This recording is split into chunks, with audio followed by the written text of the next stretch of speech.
They say you're supposed to consult a doctor if you have an erection longer than 4 hours. Because when I heard about Need for Speed 2017 today, that my little pecker grew. So why are we here today? Why am I in front of this camera? Well, because something very impromptu has happened. Today we got some new information, our first look pretty much into Need for Speed 2017.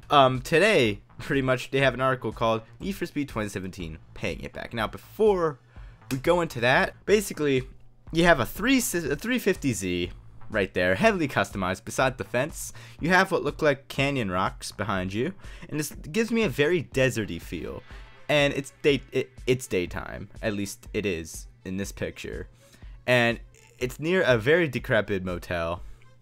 So I have a good feeling that this is a Californian type city once more. And the sign underneath says June 2nd. So that pretty much confirms right there that we're going to get something June 2nd. I don't think they just put June 2nd there and not have anything. I really don't know what to say.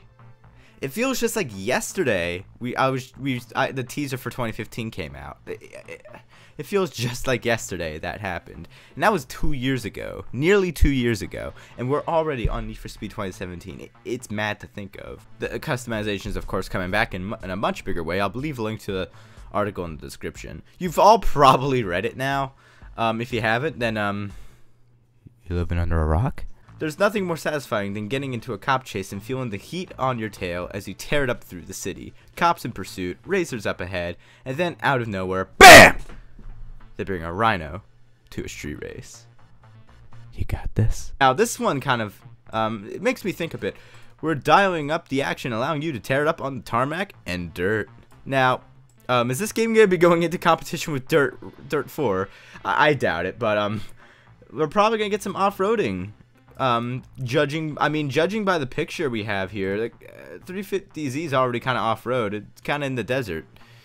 Sort of, so we'll probably get some like canyon-ish areas, some off-roading areas, which is gonna be really cool. Now, this is one of the big selling points now for Need for Speed 2017.